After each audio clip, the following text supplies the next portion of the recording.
Assalamualaikum warahmatullahi wabarakatuh.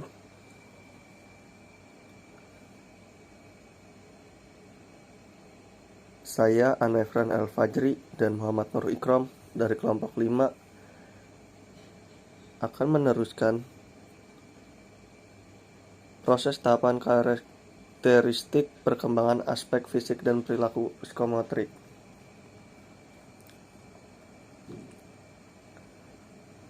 Nah, dalam materi terdapat proses tahapan serta karakteristik perkembangan aspek fisik dan perilaku psikomotorik.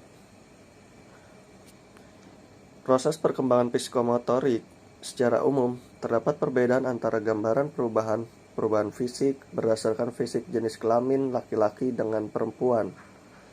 Pada anak perempuan berupa pertumbuhan tulang, pertumbuhan payudara, tumbuh bulu, halus berwarna gelap di kemaluan, mencapai pertumbuhan ketinggian badan yang maksimum setiap tahunnya. Bulu kemaluan menjadi keriting, menstruasi atau haid, dan tumbuh bulu-bulu ketiak. Sementara pada anak laki-laki, berupa pertumbuhan tulang-tulang testis membesar, tumbuh bulu kemaluan yang halus, lurus, dan berwarna gelap. Awal perubahan suara, ejakulasi, bulu kemaluan menjadi keriting, pertumbuhan tinggi badan mencapai tingkat maksimum setiap tahunnya. Tumbuh rambut-rambut halus di wajah, tumbuh bulu ketiak, akhir perubahan suara, rambut-rambut di wajah bertambah tebal dan gelap, dan tumbuh bulu di dada. Terdapat beberapa faktor yang mempengaruhi perkembangan fisik peserta didik, yaitu 1.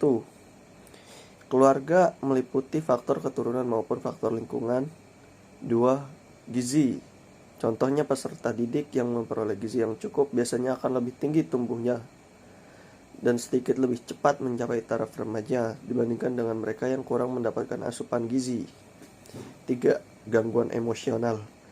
Contohnya peserta didik yang terlalu sering mengalami gangguan emosional akan menyebabkan terbentuknya steroid adrenal yang berlebihan, dan ini akan membawa akibat berkurangnya pembentukan hormon pertumbuhan kelenjar pituitari. 4. Jenis kelamin. Contohnya, peserta didik laki-laki cenderung lebih tinggi dan lebih berat daripada peserta didik perempuan. 5. Status sosial ekonomi. Contohnya, peserta didik yang berasal dari keluarga dengan status sosial ekonomi rendah cenderung lebih kecil daripada anak yang berasal dari keluarga yang status ekonominya tinggi. Proses atau faktor tahapan serta karakteristik perkembangan aspek kognitif. Salah satu tujuan pendidikan Islam berupa pendidikan akal yang mengarah pada perkembangan inteligensi yang berguna mengarahkan manusia sebagai individu untuk dapat menemukan kebenaran yang sebenar-benarnya. Dalam pendidikan Islam bukan hanya memberikan titik tekan pada hafalan, tapi pada proses intelektualitas dan proses pemahaman. Oleh karena itu, dalam modul kali ini akan membahas mengenai proses inteligensi atau proses kognitif yang dialami peserta didik, termasuk penekanan pada pemikiran tingkat tinggi. Kognitif atau pemikiran adalah istilah yang digunakan oleh ahli psikolog untuk menjelaskan semua aktivitas mental yang berhubungan dengan persepsi, pikiran, ingatan, dan pengolahan informasi yang memungkinkan seseorang memperoleh pengetahuan, memecahkan masalah, dan merencanakan masa depan, atau semua proses psikologis yang berkaitan bagaimana individu mempelajari, memperhatikan, mengamati, membayangkan, memperkirakan, menilai, dan memikirkan lingkungannya. Teori perkembangan kognitif menurut Piaget bahwa perkembangan kognitif seorang anak terjadi secara bertahap, yaitu tahap sensori motorik usia 0-2 tahun, para operasional 3-6 tahun, operasional konkret 7-11 tahun, dan operasional formal 12 tahun ke atas. Sedangkan Vygotsky lebih menekankan pada konsep sosiokultural, yaitu konteks sosial dan interaksi dengan orang lain dalam proses belajar anak. Vygotsky juga yakin suatu pembelajaran tidak hanya terjadi saat di sekolah atau dari guru saja, tetapi suatu pembelajaran dapat menjadi saat siswa bekerja menangani tugas-tugas yang belum pernah dipelajari di sekolah. Namun tugas-tugas itu bisa dikerjakannya dengan baik, misalnya di masyarakat. Baiklah, selanjutnya akan diteruskan dengan saudara Ikrom. Waktu dan tempat dipersilakan. Iya, terima kasih saudara Ano. Selanjutnya saya akan baca karakteristik kemampuan proses dan keterampilan kognitif. Peserta didik sebagai pembahas sebelumnya telah dipahami bahwa proses kognitif dapat diterapkan dengan pendekatan sistem pemrosesan informasi. Inti dari pendekatan informasi ini adalah proses memori dan proses berpikir. Menurut pendekatan ini, anak-anak secara bertahap mengembangkan kepastian. Bertahap pula mereka bisa mendapatkan pengetahuan dan keahlian yang kompleks. Oleh karena itu dibagian menjadi 3. 1. Persepsi. 2. Memori atau ingatan. 3. Atensi atau perhatian. Faktor yang mempengaruhi perkembangan kognitif peserta didik. Perkembangan kognitif secara umum dipengaruhi 2 faktor utama, yakni hereditaritas dan lingkungan antara lain. 1. Faktor hereditaritas atau keturunan. Teori ini yang oleh seorang ahli filsafat berpendapat bahwa manusia lahir sudah membawa potensi tertentu yang tidak dapat dipengaruhi oleh lingkungan. 2. Faktor lingkungan. Teori ini emergif dipelopori oleh John Locke bahwa manusia dilahirkan dalam keadaan suci, seperti kertas putih yang masih bersih, belum ada tulisan atau noda sedikit pun. 3. Faktor kematangan. Setiap organ fisik maupun fisik dapat dikatakan matang jika telah mencapai kesanggupan menjalankan fungsi masing-masing. 4. Faktor membuka ialah segala keadaan di luar diri seorang yang mempengaruhi perkembangan integrasi. 5. Faktor minat dan bakat. Minat mengarah perbuatan kepada suatu tujuan dan merupakan dorongan untuk perbuatan lebih giat dan lebih baik lagi. 6.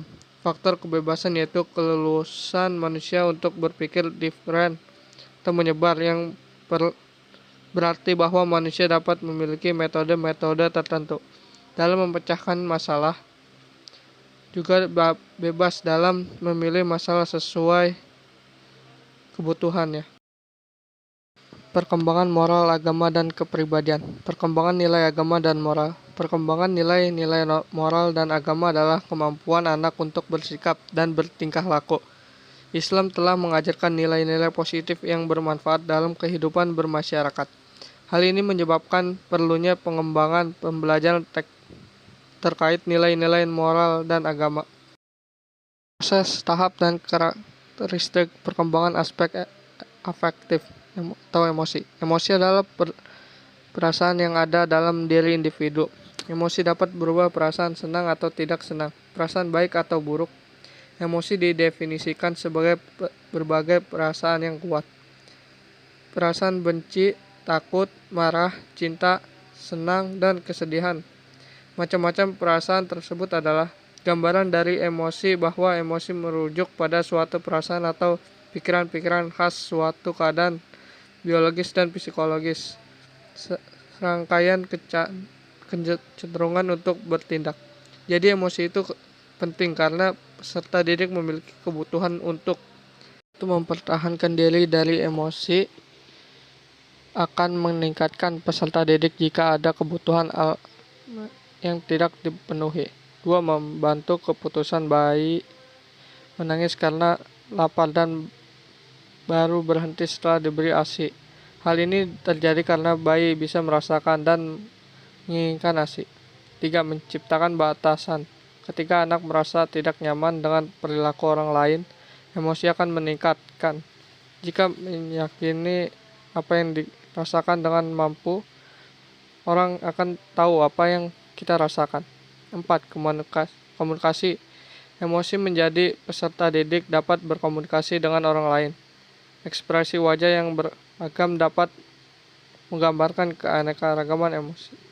5. Menciptakan kesatuan emosi menjadi sumber potensial yang terbesar untuk menyatukan umat manusia. Adanya emosi yang terbangun antara guru dan peserta didik akan menciptakan suatu rasa kesatuan dan kebersamaan. Perkembangan bahasa dan sosial. Perkembangan bahasa terkait dengan perkembangan kognitif yang berarti faktor intelek atau sangat berpengaruh terhadap perkembangan kemampuan berbahasa. Baik yang tingkat intelektualnya belum berkembang dan masih sangat sederhana, bahasa yang digunakan juga sangat sederhana. Perkembangan bahasa dipengaruhi oleh lingkungan, karena bahasa pada dasarnya merupakan hasil belajar dari lingkungan anak. Belajar bahasa seperti halnya belajar hal lain, meniru dan mengulang hasil yang telah didapat merupakan cara belajar bahasa awal. Perkembangan sosial merupakan pencapaian kematangan dalam hubungan sosial. Perkembangan sosial dapat pula diartikan sebagai proses belajar untuk menyesuaikan diri terhadap norma-norma kelompok, moral dan status, melebarkan dari menjadi satuan kesatuan, dan saling berkomunikasi dan kerjasama. Menyatakan bahwa hubungan sosial merupakan hubungan antara manusia yang saling membutuhkan. Hubungan sosial mulai dari tingkat sederhana dan terbatas yang didasari oleh kebutuhan yang sederhana. Semakin dewasa dan bertambah umur, kebutuhan manusia menjadi kompleks. Dan dengan demikian tingkat hubungan sosial juga berkembang amat kompleks. Perkembangan kemandirian dan karir. Kemandirian merupakan salah satu tugas pokok dan perkembangan. Untuk mencapai harus diterapkan sejak dini dalam diri anak agar anak mampu melaksanakan segala sesuatu aturannya dengan kemampuan sendiri yang dominan, di mana anak tersebut mampu melaksanakan tugas dan kemampuannya tanpa diminta bentuk dari orang lain. Maka dapat diambil kesimpulan bahwa kemandirian adalah keadaan seorang yang dapat berdiri sendiri, yang tumbuh dan berkembang karena disiplin dan komitmen, sehingga dapat menentukan diri sendiri yang menyatakan dalam ketidak dan perilaku yang dapat dinilai. Kemandirian pada remaja lebih mempengaruhi tindakan yang melibatkan hati dan pemikiran. Hal ini diperkuat pernyataan ahli perkembangan yang menyatakan berada dengan kemandirian pada masa anak-anak yang lebih bersifat mutlak, seperti berusaha makan sendiri, mandi, dan berpakaian sendiri. Pada masa remaja, kemandirian tersebut lebih bersifat psikologis, seperti membuat keputusan sendiri dan kebebasan berperilaku sesuai dengan keinginannya. Karir sering diartikan sebagai pekerjaan atau profesi seseorang yang menghasilkan sesuatu dalam memenuhi kebutuhan hidup. Pekerjaan tidak serta merupakan karir. Kata pekerja, job, menuju pada setiap kegiatan yang menghasilkan barang atau jasa. Sedangkan kata karir lebih menunjuk pada pekerjaan atau jabatan yang ditekan dan diyakini sebagai panggilan hidup yang meresapi seluruh alam pikiran dan perasaan seseorang serta mewarnai seluruh gaya hidupnya. Maka dari itu pemilihan karir lebih memerlukan persiapan dan perencanaan yang matang daripada sekadar mendapatkan pekerjaan yang sifatnya sementara, mengingat betapa pentingnya masalah karir dalam kehidupan manusia. Maka sejak dini anak perlu dipersiapkan dan dibantu untuk merencanakan hari depan yang lebih cerah dengan cara memberikan pendidikan dan pembimbingan karir yang berkelanjutan. Sekian dan terima kasih. Wassalamualaikum warahmatullahi wabarakatuh.